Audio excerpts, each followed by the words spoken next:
10th plus 12 ஒவ்வொரு ஆண்டும் தொடர்ந்து மாநில அளவில் பல சாதனைகளை புரிந்து வரும் நாமக்கல் குறிஞ்சி கல்வி நிறுவனங்களில் சிபிஎஸ்இ பாடத்திட்டத்தில் சீனியர் செகண்டரி பள்ளியாக தரம் உயர்த்தப்பட்டு ஐஐடி நீட் தேர்வுகளுக்கு பல வெற்றியாளர்களை உருவாக்கிய ஆசிரியர்களை முழு நேர ஆசிரியர்களாக பணியமர்த்தப்பட்டு தினம்தோறும் வகுப்புகள் நடைபெறும்.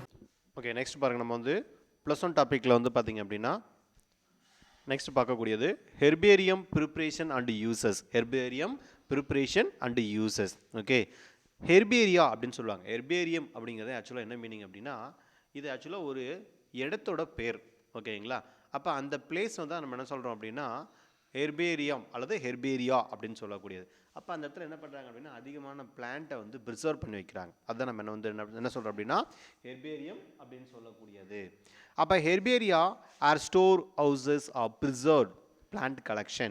Plant are preserved in the form of pressed and dried specimen mounted on the sheet paper. Herbaria act as a center for research and function as source of material for systematic work. எதுக்காக நம்ம use பண்ணிக்கிறோம் அப்படின்னா systematic workக்காக நம்ம இதை வந்து அதிகமாக use பண்ணிக்கிறோம். Okay sir, next one the preparation of the herbarium specimen. சரிங்களா? அப்போ அந்த ஸ்பெசிமென் இருக்குது அப்படின்னா அப்போ herbarium specimen is defined as is a pressed and dried plant sample that is permanently glued or strapped to a sheet of a paper along with a documentation label. Along with the documentation of the label. அப்போ நம்ம herbarium ஷீட்டை நம்ம collect பண்ணிட்டோம்னு வச்சுங்களேன். அப்போ அந்த ஷீட்டில் வந்து பார்த்திங்கன்னா என்ன பண்ணுறோம் அப்படின்னா பிளான்ஸ் நம்ம எங்கே கலெக்ட் பண்ணோம், யார் கலெக்ட் பண்ணாங்க, கலெக்ட் பண்ணவங்களோட டீட்டெயில், எந்த டைம், என்ன டேட் இன்க்ளூடிங் எல்லாமே நம்ம என்ன பண்ணிக்கலாம் அப்படின்னா பிளான்ட்டை வந்து பேஸ் பண்ணி நம்ம அதை வந்து அதோட எஸ்பெஷலி வந்து அந்த பிளான்ட்டோட பார்ட்டும் நம்ம என்ன பண்ணிக்கலாம் ஒரு அட்டைமாக இருக்குது அப்படின்னா அந்த அட்டையில் என்ன பண்ணிக்கலாம் ஒட்டிக்கலாம். அந்த இதுக்கு தான் என்ன பேர் அப்படின்னா ஹெர்பேரியம் ஷீட் அப்படின்னு சொல்லக்கூடியது. ஓகேங்களா? அப்போ அந்த ஹெர்பேரியம் ஷீட்டோட சைஸ் என்னென்னு கேட்பாங்க. 29 சென்டிமீட்டர் இன்ட்டு 41 சென்டிமீட்டர் அல்லது 11 இன்ச்சஸ் இன்ட்டு 16 இன்ச்சஸ். ஓகேங்களா? இதை நமக்கு என்ன அப்படின்னா ஹெர்பேரியம் சீட்டோட சைஸ் அப்படின்னு சொல்லக்கூடியது. ஓகே, ஆக்சுவலாக வந்து ஹெர்பேரியம் அப்படின்னா என்னது அப்படின்னா ஒரு பிளேஸோட நேம் தான் ஹெர்பேரியம் அப்படின்னு சொல்லக்கூடியது. அதாவது ஸ்பெசிமென் கலெக்ஷன் சென்டர், இதுக்கு தான் பேர் என்ன அப்படின்னா ஹெர்பேரியம் அப்படின்னு சொல்லக்கூடியது. ஓகே, அப்போ ஃபஸ்ட் ஒன் இதை நம்ம வந்து ஒரு 6 மெத்தடாலஜி கொடுத்துருக்காங்க நமக்கு.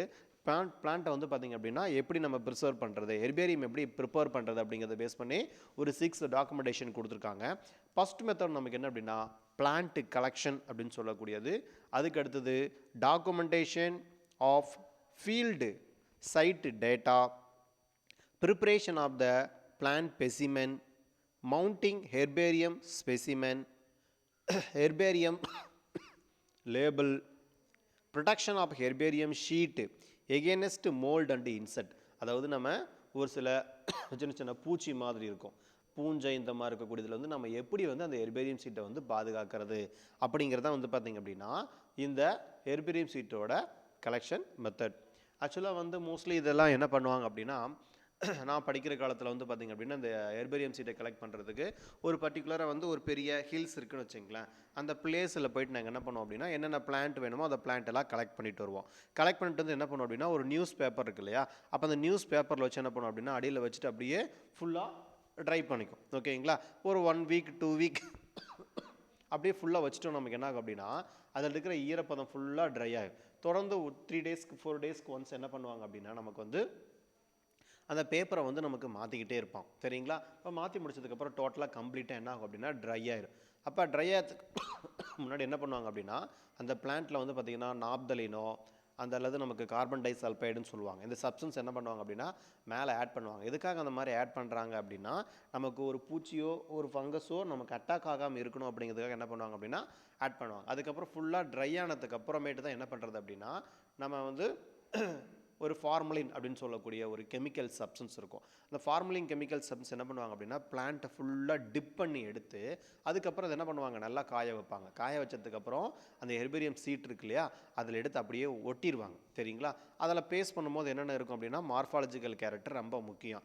அப்போ ஃப்ளவர்ஸோடைய seed, flower, root, stem, leaf எல்லாமே இருக்கிற மாதிரி என்ன பண்ணுவாங்க அப்படின்னா அதை கலெக்ட் பண்ணி மேலே ஒட்டுவாங்க. சரிங்களா? அதோட சேர்த்து நமக்கு அந்த சீடு ஃப்ரூட்ஸ் எல்லாம் இருந்துச்சுன்னு வச்சுங்களேன் அல்லது வந்து நமக்கு வந்து ஒரு ஃப்ளவர்லாம் இருந்துச்சு அப்படின்னா எறும்போ மற்றதெல்லாம் வந்து அஃபெக்ட் ஆகிறதுக்கான வாய்ப்பு இருக்கும்.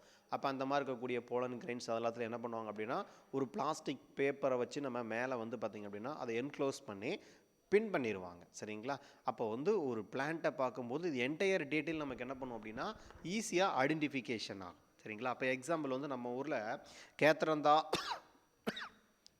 ரோசியா அல்லது வின்கா ரோசியான்னு சொல்லுவாங்க. சரிங்களா? அதாவது இந்த பிளான்ட்டுக்கு பேர் வந்து பார்த்திங்க அப்படின்னா நம்ம ஊரில் வந்து நித்திய கல்யாணி அப்படின்னு சொல்லுவாங்க. ஒரு பிங்க் கலரில் ஃப்ளவர்ஸ் வரும். இப்போ இந்த பிளான்ட்லேருந்து என்ன பண்ணுறாங்க அப்படின்னா அதோட ரூட்லேருந்து கேன்சருக்கான மருந்தை வந்து கண்டுபிடிச்சிட்ருக்காங்க. அதாவது மருந்து கண்டுபிடிச்சிருக்காங்க. அப்போ இந்த பிளான்ட்டை பற்றி வேறு வெளிநாட்டிலேருந்து வரக்கூடிய ஒரு சயின்டிஸ்ட் வந்து பார்த்திங்க அப்படின்னா தெரிஞ்சுக்கணும் அப்படின்னு வச்சுங்களேன். அப்போ என்ன பண்ணுவார் அப்படின்னா இந்த பிளான்ட்டோட டீட்டெயில் எங்கே கிடைக்கும், நமக்கு பொட்டானிக்கல் கார்டன் எங்கே இருக்கோ அங்கே இருக்கும். சரிங்களா? அங்கே போயிட்டு வந்து இந்த பிளான்ட்டை பற்றி டீட்டெயில் பார்ப்பார்.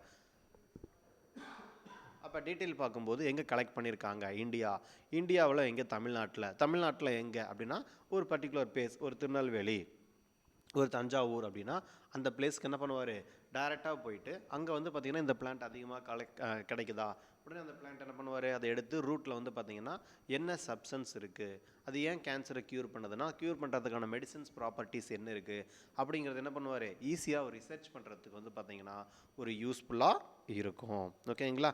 இதுதான் ஹெர்பேரியம் கலெக்ஷன் அல்லது ஒரு அதோடைய முக்கியமான ஒரு யூசஸ் அப்படின்னு சொல்லலாம். ஃபீல்டு கலெக்ஷன், பிளான்ட் கலெக்ஷனில் வந்து பார்த்திங்க அப்படின்னா ஒரு 4-5 மெத்தட் இருக்குது.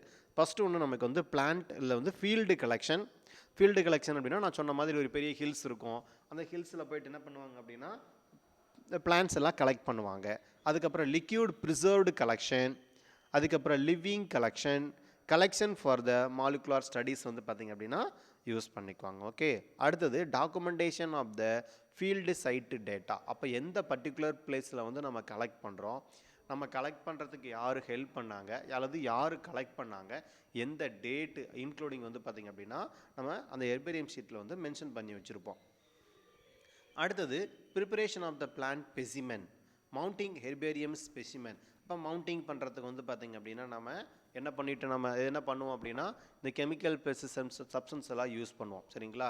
இந்த கார்பன் டை சல்ஃபைடு, அதுக்கப்புறம் நாப்தலின், இந்த மாதிரிலாம் நம்ம என்ன பண்ணோம் அப்படின்னா பயன்படுத்துவோம். எதுக்காக அப்படின்னா இந்த பூச்சி இன்செக்ட்லாம் நமக்கு வந்து என்னது வரக்கூடாது அப்படிங்கிறதுக்காக. அதுக்கப்புறம் அந்த மெர்க்குரி இதெல்லாம் வந்து பார்த்திங்க அப்படின்னா அதோட ஸ்ப்ரேலாம் வந்து இதில் பயன்படுத்துவாங்க. அடுத்தது ஹெர்பேரியம் லேபிள் அப்படிங்கிறது என்ன அப்படின்னா ஹெர்பேரியத்தை பற்றி டீட்டெயில் எழுதுகிறோம் இல்லையா, அதான் நம்ம என்ன சொல்லுவோம் அப்படின்னா லேபிள்ஸ் அப்படின்னு சொல்லுவாங்க. அடுத்தது protection of the herbarium sheet against mould and insect. இதுக்கு தான் நம்ம என்ன பண்ணுறோம், இந்த கெமிக்கல் சப்ஸ்டன்ஸ் எல்லாம் யூஸ் பண்ணுறோம். இந்த ஃபார்மலின் அந்த மாதிரிலாம் இருக்கிறத நம்ம என்ன பண்ணுறோம் அப்படின்னா யூஸ் பண்ணுறோம். ஓகே. புக்கில் பாருங்கள், உங்களுக்கு வந்து ஒரு ஹெர்பேரியம் சீட்டோட சைஸ் கொடுத்துருக்காங்க. 29 சென்டிமீட்டர் இன்ட்டு 41 சென்டிமீட்டர் அல்லது 11.5 இன்ச்சஸ் இன்ட்டு 16.5 இன்ச்சஸ். கீழே வந்து பாருங்கள் சின்னதாக ஒரு டேட்டா மாதிரி கொடுத்துருப்பாங்க. ஓகேங்களா? அதில் வந்து யார் கலெக்ட் பண்ணாங்க, எந்த இடத்துல கலெக்ட் பண்ணாங்க, யார் கலெக்ட் பண்ணாங்க, எல்லா டீட்டெயிலும் வந்து பார்த்திங்க அப்படின்னா அதில் வந்து கொடுத்துருப்பாங்க. ஓகே. சரி. அப்போ பிளான்ட் கலெக்ஷனை பொறுத்த வரைக்கும் இந்த plant specimen with a flower or fruit வந்து நம்ம கலெக்ட் பண்ணிக்கிறோம். ஓகே. இதில் இன்னொரு சைஸ் அந்த நம்ம ப்ரிசர்வ் பண்ணக்கூடிய அந்த ஒரு சின்ன கட்டை மாதிரி புக்கில் கொடுத்துருக்காங்க பாருங்கள், அதோட சைஸ் கூட கொஷின் கேட்கலாம். 12 இன்ச்சஸ் இன்ட்டு 18 இன்ச்சஸ் தான் வந்து அந்த ப்ரிசர்வ் பண்ணக்கூடிய அந்த கட்டையோட சைஸு. அடுத்தது documentation of the field site data. Certain the data are to be recorded at the time of plant collection, it including date, time, country, state, city, specific locality, information, latitude, longitude, elevation and landmark information. This is the data will be typed onto the herbarium label. இப்போ எல்லா கேரக்டரும் எங்கே இருக்கும் இதில் வந்து பார்த்திங்க அப்படின்னா preserve பண்ணி வச்சுருப்பாங்க. அடுத்தது preparation of the plant specimen. The plant specimen collected from the field is pressed immediately with the help of the portable field plant press. The plant specimen is transferred to the standard plant press 12 inches into 18 inches, okay, which is between the two outer 12 into 18 the frame and secured for the two strap. and the strap oda size கேட்பாங்க 1 markல 12 into 18. அடுத்து mounting herbarium specimen. The standard size herbarium sheet is used for mounting the specimen 29 centimeter into 41 centimeter. The specimens are affixed to the herbarium sheet with the standard white glue or solution of the methyl cellulose. என்ன cellulose use பண்ணுறோம் நாம methyl cellulose use பண்ணுறோம். அடுத்து herbarium label என்ன use பண்ணுறோம் நம்ம வந்து herbarium label. Herbarium label size generally 4 to 5 wide and the 2 to 3 tall. A typical label contains the all information like habitat, vegetation type, landmark information, latitude, longitude, image document, collection number, date of the collection and the name of the collector. இது எல்லாமே வந்து பார்த்தீங்க அப்படின்னா herbarium labelled. அடுத்து protection of the herbarium sheet against mold and insect. First one application of 2% mercury chloride. இதெல்லாம் நமக்கு என்ன அப்படின்னா அந்த ஹெர்பேரியம் சீட்டை வந்து நம்ம பாதுகாக்கிறதுக்கான ஒரு சில சப்ஸ்டன்ஸ். மெர்க்குரி குளோரைடு இது வந்து பூஞ்சை இதில் வந்து பாதுகாக்கிறதுக்காக. Naphthalene, DDT, carbon disulphide, அதே மாதிரி ஃபியூமிஃபிகேஷன் யூஸிங் த ஃபார்மால்டிகைடு. அதே மாதிரி ப்ரெசன்ட்லி டீப் ப்ரீசிங் -20°C என்ன பண்ணுறாங்க அப்படின்னா இதை வளர்த்துறாங்க. ஏன்னா அப்போ தான் என்னது நமக்கு ஒரு ஃபங்கஸோட ஸ்போர்ஸோ ஒரு பாக்டீரியாவோட ஸ்போர்ஸோ க்ரோத் ஆகாது. அப்போ method is followed through the out in the world. ஓகேங்களா? அப்போ இதை பேஸ் பண்ணி கொஷின் கேட்பாங்க, பார்த்து வச்சுங்க. அடுத்தது இன்டர்நேஷ்னல் ஹெர்பேரியம். அடுத்தது வந்து பார்த்திங்க அப்படின்னா இன்டர்நேஷ்னல் ஹெர்பேரியம் சென்டர்ஸ் இருக்குது. இப்போ ஹெர்பேரியம் சென்டர்ஸில் வந்து பார்த்திங்க அப்படின்னா மியூசியம் நேஷ்னல் டி ஹிஸ்டாரியா இது 1635 வந்து பார்த்திங்க அப்படின்னா பிபிசி அக்ரோனிமிக் என்ன அப்படின்னா பிபிசி. இங்கே எவ்வளோ ஸ்பெசிமென் இருக்குது அப்படின்னா 10 lakhs இருக்குது. எங்கே அப்படின்னா நெட்டுர்லா பாரிஸ் ஃப்ரான்ஸில் இருக்குது. நியூயார்க் பொட்டானிக்கல் கார்டன் ஃப்ரோனிக்ஸ் நியூயார்க் யூஎஸ்ஏவில் இருக்குது. 1891 எஸ்டாப்ளைஸ் பண்ணியிருக்காங்க. அக்ரானமி வந்து என்ன அப்படின்னா என்ஒய். இதில் வந்து 72,000 வந்து பார்த்திங்க அப்படின்னா பீசிஸ் இருக்குது. அதுக்கப்புறம் அடுத்தது கோமரோ பொட்டானிக்கல் இன்ஸ்டியூட் ஸ்டெயின் Petersburg Leningrad Russia 1823 LE 71,60,000 species இருக்குது. அடுத்து royal botanical garden Kew England UK 1841 K. இங்கே வந்து நமக்கு 7 lakh ஸ்பீசிஸ் வந்து பார்த்திங்க அப்படின்னா ப்ரெசண்ட்டாக இருக்கும். அப்போ இதை பேஸ் பண்ணி கண்டிப்பாக நமக்கு கொஷின் கேட்கலாம். இப்போ மியூசியம் நேஷ்னல் டி ஹிஸ்ட்ரியா எங்கே இங்கே இருக்குதுன்னு பார்த்துக்குங்க. 1635 இது நமக்கு பிளேஸ் 1 mark கொஷினில் கேட்பாங்க. ஓகே, அடுத்தது நேஷ்னல் ஹெர்பேரியம். அப்போ இந்தியாவில் இருக்கக்கூடிய ஹெர்பேரியம்ஸ். ஓகேங்களா? அப்போ இந்தியாவில் இருக்கக்கூடிய ஹெர்பேரியம்ஸ் அப்படின்னு பார்த்தீங்க அப்படின்னா மெட்ராஸ் ஹெர்பேரியம் பிஎஸ்ஐ கேம்பஸ் கோயம்புத்தூரில் வந்து பார்த்திங்க அப்படின்னா அரேஞ்ச் ஆகிருக்கு. எஸ்டாப்ளைஸ் வந்து 1955. அக்ரானமி வந்து MH. எவ்வளோ பீசிஸ் அப்படின்னா 4,08,776 ஸ்பீசிஸ் இருக்குது. Central national herbarium west Bengal 1795 வந்து நமக்கு எஸ்டாப்ளைஸ் பண்ணியிருக்காங்க. CAL இதில் வந்து நமக்கு 2 lakh ஸ்பீசிஸ் இருக்குது நமக்கு. அடுத்து Jawaharlal Nehru tropical botanical garden and research institute Thiruvananthapuram கேரளாவில் இருக்குது. 1979 இதில் வந்து நமக்கு அக்ரானமி என்னென்னு கேட்டாங்க அப்படின்னா TBTG. இங்கே வந்து 30,500 பீசஸ் வந்து பார்த்திங்கன்னா அரேஞ்ச் ஆகிருக்கு. அடுத்து Presidency College of herbarium Chennai. ஓகேங்களா? இதில் வந்து பார்த்திங்க அப்படின்னா 1844 இதோடைய அக்ரானமிக்கு வந்து என்னென்னா PCM அப்படின்னு சொல்லுவாங்க. இங்கே வந்து 15,000 பீசஸ் இருக்குது. ஓகேங்களா? இப்போ எவ்வளோ பீசஸ் இருக்குதுன்னு பார்த்துக்குங்க. இது நமக்கு இம்பார்ட்டண்டான நேஷனல், அதாவது நம்ம இந்தியாவில் இருக்கக்கூடிய ஹெர்பேரியம். இது நமக்கு வந்து 2 mark கொஷனில் கேட்பாங்க. வேர்ல்டு லெவல் இன்டர்நேஷ்னல் இருக்கக்கூடிய ஹெர்பேரியம் கேட்கலினாலும் இந்தியா லெவலில் இருக்கக்கூடியது கண்டிப்பாக நமக்கு வந்து கேட்பாங்க. ஓகே, சரி. அடுத்தது பாருங்கள் நமக்கு யூசஸ் ஆஃப் த ஹெர்பேரியம். ஹெர்பேரியத்தோட யூசஸ் என்ன? அப்போ herbarium provide a resource material for systematic research and the studies. It is a place for orderly arrangement of the voucher specimen. The voucher specimen is serves as a reference for comparing doubtful newly collected press specimen. Voucher specimen play a role in a studies like floritic diversity, environmental assessment, ecological mechanism and a survey of the unexplored area. Voucher specimen play a role in studies like the floritic diversity, environmental assessment, ecological mechanism and survey of explored areas. Herbarium provide opportunities for documenting biodiversity and studies related to the field of ecology and conservation of the biology. சரிங்களா? கண்டிப்பாக அந்த 5 point நமக்கு வந்து use of ஹெர்பேரியத்தில் வந்து நமக்கு 5 mark கொஷினில் கேட்கலாம். ரொம்ப இம்பார்ட்டண்டான ஒரு கொஷின், அதனால் ஃபுல்லாக நம்ம தெளிவாக பார்த்து வச்சுக்கோங்க. அடுத்தது key of the herbariums. Kew of the herbarium. The Kew Garden is situated in southwest London that houses of the largest and most diverse botanical and mycological collection in the world, founded in the year 1840. எப்போ நம்ம ஆரம்பித்தாங்க அப்படின்னா Q herbarium லண்டனில் இருக்கு இல்லையா, ஆரம்பித்தது வந்து 1840 ஆரம்பிச்சிருக்காங்க. அப்போ living collection including more then 30,000 different kinds of the plant. While the herbarium species is one of the largest in the world, has over 7 million preserved plant specimen வந்து பார்த்தீங்க அப்படின்னா கிட்டத்தட்ட 7 மில்லியன் வந்து பார்த்தீங்க அப்படின்னா இதில் என்ன இருக்குது, நமக்கு 70 லட்சம் பீசஸ்க்கு மேலே வந்து பார்த்தீங்கன்னா இங்கே ப்ரெசென்ட் ஆகிருக்கு.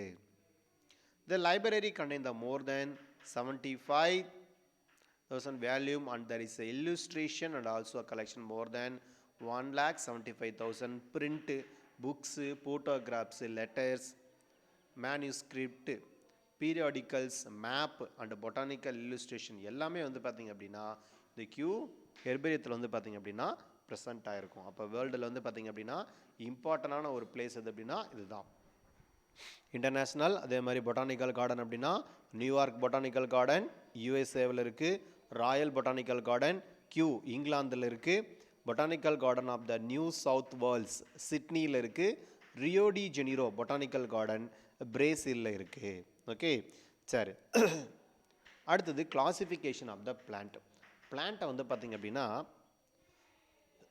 நம்ம எதுக்காக கிளாசிஃபிகேஷன் பண்ணணும் அப்படிங்கிறது நமக்கு இம்பார்ட்டன்ட். இப்போ எக்ஸாம்பிள் நம்ம வந்து ஒரு பெரிய ஃபாரஸ்ட்டு, அந்த ஃபாரஸ்ட்டு உள்ளே போயிட்டுருக்கோம் அப்படின்னு வச்சுங்களேன். திடீர்னு என்ன பண்ணுறோம் அப்படின்னா அந்த இடத்துல அழகாக நல்ல நல்ல ஃப்ரூட்ஸாக இருக்குது. சரிங்களா? பார்க்குறதுக்கு வந்து பார்த்திங்கன்னா நல்லா ஒரு அட்ராக்டிவான ஒரு ஃப்ரூட்ஸாக இருக்குன்னு வச்சுக்கோ. அப்போ நம்ம ஃபாரஸ்ட் ஏரியாவில் போகும்போது அந்த ஃப்ரூட்ஸை எடுத்தோன்னே நம்ம சாப்பிடுவோமா அப்படின்னா கண்டிப்பாக நம்ம என்ன பண்ணுவோம், யோசிப்போம். என்ன ரீசன் அப்படின்னா ஒருவேளை அந்த ஃப்ரூட்ஸ் எப்படி இருக்கலாம், பாய்சனாக கூட இருக்கலாம் இல்லையா? அப்போ அந்த ஃப்ரூட்ஸை வந்து பார்த்திங்க அப்படின்னா அதை பற்றி நம்ம ஆல்ரெடி நமக்கு ஐடியா தெரிஞ்சிருந்தது அப்படின்னா கண்டிப்பாக நம்ம என்ன பண்ணுவோம், அதை சாப்பிடுவோம். ஒருவேளை அதை பற்றி நமக்கு எந்த ஒரு ஐடியாவும் இல்லை அப்படின்னு வச்சுங்களேன், அதை என்ன பண்ண மாட்டோம், நம்ம சாப்பிட மாட்டோம் இல்லையா? சரி, இப்போ இந்த பிளான்ட் வந்து எடிபிளா நான் எடிபிளா அப்படிங்கிறது என்ன பண்ணுவோம், நம்ம பிளான்ட் என்ன பண்ணியிருக்கோம், நம்ம ஆல்ரெடி கிளாசிஃபிகேஷன் பண்ணிவிட்டு இதெல்லாம் வந்து பார்த்திங்கன்னா எக்கனாமிக்கல் யூசஸ் இருக்கக்கூடிய பிளான்ட்டு, இதெல்லாம் வந்து டிம்பர் வேல்யூ இருக்கக்கூடிய பிளான்ட்டு, இதெல்லாம் நம்ம என்னது மெடிசனல் வேல்யூ இருக்கக்கூடிய பிளான்ட்டு அப்படி நம்ம என்ன பண்ணுறோம், தனித்தனியாக பிரிக்கும் போது வந்து பார்த்திங்க அப்படின்னா இதில் வந்து நமக்கு என்னது பிளான்ட்டில் கேரக்டரில் வந்து பார்த்திங்க அப்படின்னா நிறைய நம்மளால் ஐடென்டிஃபிகேஷன் பண்ண முடியும். The imaging walking in to the library and looking for the Harry Potter story of book. நீங்கள் ஒரு படமெல்லாம் பார்த்துருப்பீங்க, ஹரி பாட்டர் படமெல்லாம் வந்து பார்த்திங்க அப்படின்னா பார்த்துருப்பீங்க. ஒரு சின்ன ஒரு குச்சி மாதிரி வச்சுருப்பாங்க, ஒரு மேஜிக் சொன்ன உடனே புக்கு அங்கேருந்து வரும். ஓகேங்களா? அதில் சம்டைம் வந்து பார்த்திங்க அப்படின்னா ஒரு சில படத்துலலாம் டீப் ஃபாரஸ்ட்டுக்குள்ளெல்லாம் பார்த்துருப்பீங்க இல்லையா? As you should walk into the library, you notice that is under the renovation and all the books are scattered. அப்படியே ஃபுல்லாக அங்கங்கே சிதறி நமக்கு என்னது இருக்கும். Will it not be hard to find the exact book we are looking for? It might take hours. So we decide to come the next day when all the books are arranged according to the genres. One are rock of the adventure, another for the detective, fantastic, horror, encyclopedia, and also you automatically know Harry Potter is the fantastic section and that takes less than 10 minutes for you to find it. அதாவது அவங்க என்ன சொல்ல வராங்க அப்படின்னா ஒரு Harry Potter film பார்க்குறோம், அதில் வந்து பார்த்திங்க அப்படின்னா என்னது நிறைய நமக்கு வந்து ஃபிலிம் இருக்குது, நிறைய புக்ஸ் அடுக்கி வச்சுருக்காங்க. அப்போ நிறைய புக்ஸ் அடுக்கி வைக்கும்போது வந்து பார்த்திங்கன்னா உள்ள ஸ்டூடெண்ட்ஸ் எல்லாம் ஒன்றா உள்ளே வருவாங்க. உள்ளே வரும்போது என்ன ஆகும், நமக்கு ஸ்டூடெண்ட்ஸ் எல்லாம் ஒவ்வொருத்தரும் ஒவ்வொரு புக் எடுத்து பார்த்துட்டே இருப்பாங்க, எல்லாம் அப்படியே போட்டுருவாங்க. உடனே என்ன பண்ணுவார், அங்கே இருக்கிற லைப்ரரியன் வந்து பார்த்திங்கன்னா ஒரு மேஜிக் மாதிரி பண்ணுவார். பண்ணும்போது என்ன ஆகும் அப்படின்னா அந்த கலைஞ்சி இருக்கக்கூடிய புக்ஸ் எல்லாமே வந்து டேரெக்டாக என்னது அதுக்குள்ளே போய் வரிசையாக அடுக்கிக்கும். சரிங்களா? அப்போ அந்த அளவுக்கு வந்து பார்த்திங்க அப்படின்னா அவ்வளோ பெரிய லைப்ரரியாக நமக்கு வந்து பார்த்திங்கன்னா இந்த கியூவில் இருக்கக்கூடிய லைப்ரரி இருக்கும் அப்படிங்கிற மாதிரி அவங்க சொல்கிறாங்க. ஓகே, சரி. அடுத்தது வந்து பார்த்திங்கன்னா கிளாசிஃபிகேஷன் ஏன் தேவை அப்படின்னா, த classification is essential to biological because there is a vast diversity of organism. To sort out the compare the unless they are organized into the manageable categories, it will be difficult for identification. Biological classification are these invention of the biologist based upon the best evidence available. The scientific basic for the cataloging and the retrieving information about the tremendous diversity of flora is known as a classification. The classification the paves way for the arrangement of the organism into groups on the basis of their similarities, dissimilarity and relationship.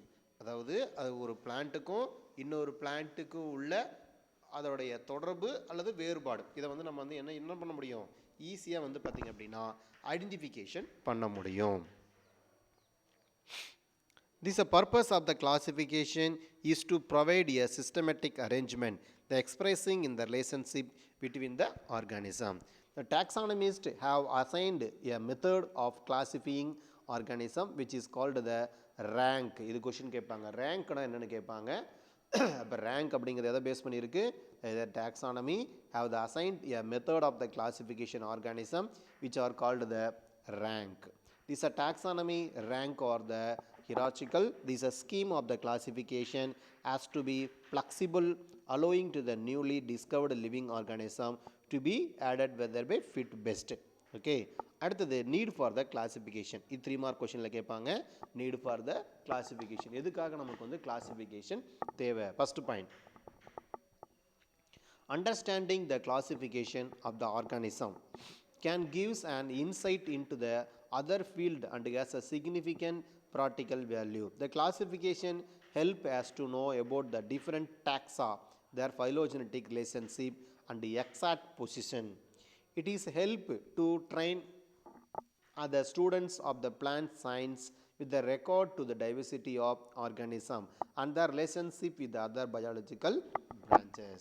Okay, அதுக்கு அடுத்த character types of the classification. Okay, கிளாசிஃபிகேஷனை பொறுத்த வரைக்கும் நம்ம மெயினாக என்னென்ன classification கொண்டு வராங்க அப்படின்னா நேச்சுரல், ஆர்டிஃபிஷியல், ஃபைலோஜெனட்டிக். அப்போ இந்த 3 கிளாசிஃபிகேஷன் தான் வந்து பார்த்திங்க அப்படின்னா இருக்கிறது நமக்கு என்னது வெரி வெரி இம்பார்ட்டண்டான ஒரு கிளாசிஃபிகேஷன். ஓகே, அப்போ அந்த கிளாசிஃபிகேஷன் பேஸ் பண்ணி நம்ம என்ன பண்ணுறோம் அப்படின்னா ஃபஸ்ட்டு நம்ம பார்க்கக்கூடியது கரோலஸ் லினேயஸ் அப்படிங்கிற ஒரு இது பண்ண நமக்கு கிளாசிஃபிகேஷன் வந்து பார்த்திங்க அப்படின்னா பார்க்க போகிறோம். அப்போ கரோலஸ் லினேயஸ் இது வந்து நமக்கு ஆர்டிஃபிஷியல் சிஸ்டம் ஆஃப் கிளாசிஃபிகேஷன்.